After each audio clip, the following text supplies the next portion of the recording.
ये श्रवण जैन लिखते हैं जी, 15 दिन से ऊपर ब्रह्मचार्य नहीं हो पाता सर जी, इस पर वीडियो बनाएं प्लीज।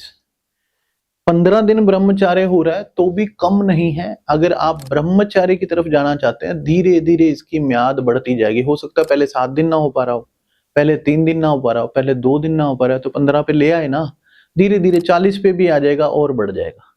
लेकिन मैं ये कहता हूं कि आप गृहस्थी हो या सन्यासी हो, आप पत्नी वाले हो, आप बच्चों वाले हो, आप परिवार वाले हो, या आपको ब्रह्मचारी बनना है, आप अनमैरिड हो, ये तो मुझे मालूम नहीं।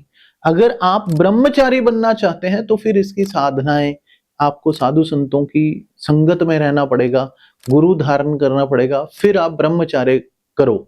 और ब्रह्मचार्य तो कर लोगे, ब्रह्मचार्य को संभालना भी पड़ता है।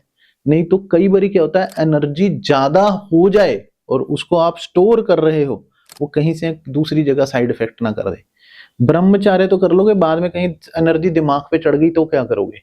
इसलिए ये गुरु की शरण में किए जाती हैं ये प्रयोग, सीधा अपने ऊपर मत करना, वरना लेने के देने भी पड़ सकते हैं। अगर गृहस्थी हो और फिर भी 15 दिन कर लेते हो तो मैं आपको बधाई देता हूं कि आपका कंट्रोल बहुत अच्छा है, कोई बुरी बात नहीं है। लेकिन गृहस्थी भी निभाओ, आपकी पत्नी को भी आपकी जरूरत है, आपको गृहस्थ का भी धर्म निभाना है। परमात्मा ने औरत बनाई क्यों, अगर उसकी जरूरत ही नहीं होती।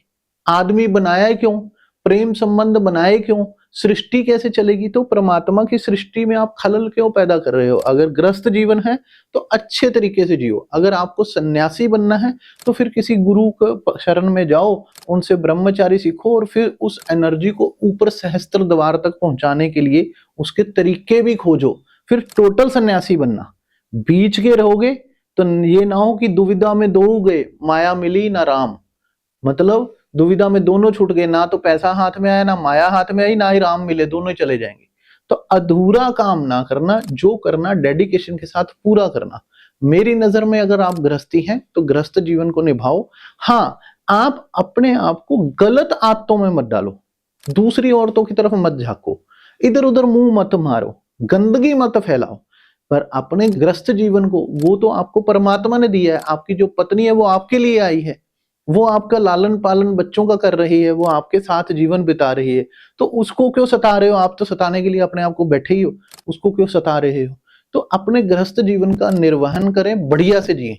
अगर संन्यास्त बनना है तो पूरे बनना है, गृहस्थ बनना है तो पूरे बनना है। बीच का काम मत करो, बीच का काम करोगे तो बीच वाले ही बन के रह जाओगे।